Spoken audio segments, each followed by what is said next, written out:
भडंग मसाला,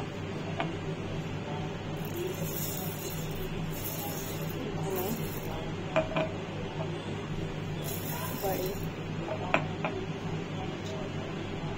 हळद, लाल तिखट,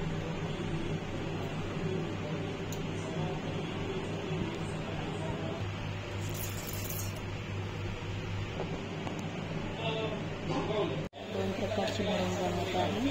एक लाल मसाल्यामधली आणि मिरची छोला टाईप. तर पाहू त्याचे तेल गरम करायला ठेवलेलं आहे. यामध्ये खोबरा आणि शेंगदाणा फ्राय करून देणार आहे. मका सुद्धा फ्राय करून देणार आहे. तर तेल गरम झाल्यानंतर मका यामध्ये तळून घेते.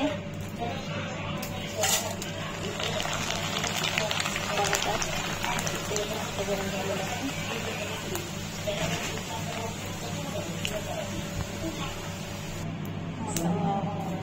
फ्राय करून झालेला आहे, तळून झालेला आहे. आता शेंगदाणे व खोबऱ्याची काप तळून घेत आहे. तर शेंगदाणे सुद्धा खरपूस असे झालेले आहे तळून.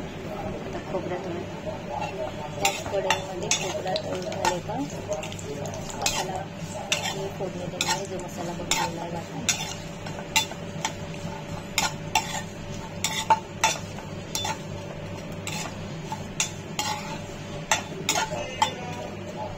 चिवडा मसाला जिरे, हळद, तिखट, मीठ व साखर. खोबरा सुद्धा तांबूस असं होत आलेला आहे. तो काढून यामध्ये तडका देणार आहे. खोबरं सुद्धा कुरकुरीत झालेलं आहे. आता मी फोडणी देते. तर यामध्ये शेंगदाणे,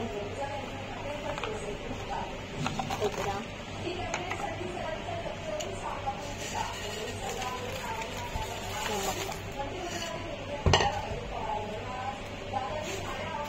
सर्व एकजीव झालेलं आहे.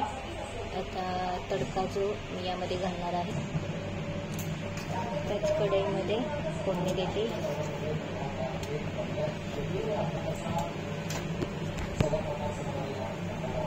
जो बनवलेला मसाला यामध्ये घालते.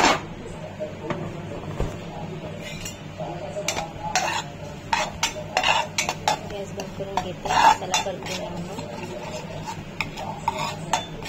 यामध्ये कढीपत्ता, कोथिंबीर थोडेनुसार घेऊ शकतो. मस्त सुगंध येते. हा तडका जो यात घालत आहे व सर्व एकजीव करून घेते.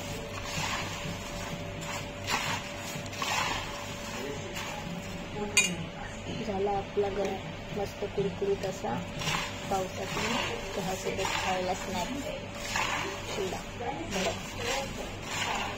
तर दुसरा जो आहे मिरचीचा बनवते. तर आता यात चवीनुसार मीठ घेऊन सर्व एकजीव करत आहे. साखर ऑलरेडी घेतलेली आहे. तर हा पॅकबंद डब्यात स्टोअर करून ठेवू शकतो चिवडा. करून बघा कसा झाला नक्की सांगा. तेल गरम झालेलं आहे. जे पिवळी भडंग बनवते मिरचीची यामध्ये राई टाकत आहे. मिरचीची चॉप करून घ्यायची. गॅस बंद करत आहे. करते आहे म्हणून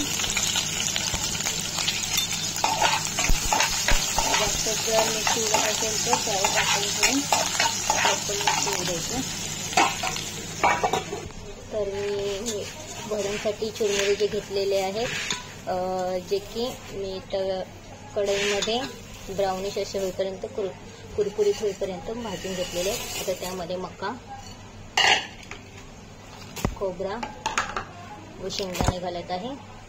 आता तडका जो केलेला आहे मिरचीचा आणि मीठ चवीनुसार.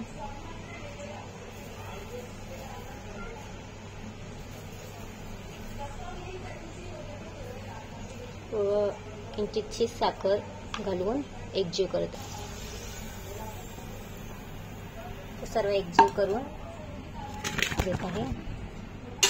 असं करून बघा कसं वाटलं सांगा. आणि हळद सुद्धा तडक्यामध्ये घालू शकतो, पण मी वरून घालत आहे कारण की करपू नये म्हणून. तर हे आता दोन्ही चिवडा जो तयार झालेला आहे पावसामध्ये कुरकुरीत असं चहासोबत. तर तुम्ही सुद्धा नक्की करून बघा कसं वाटलं, कमेंट करून सांगा. धन्यवाद.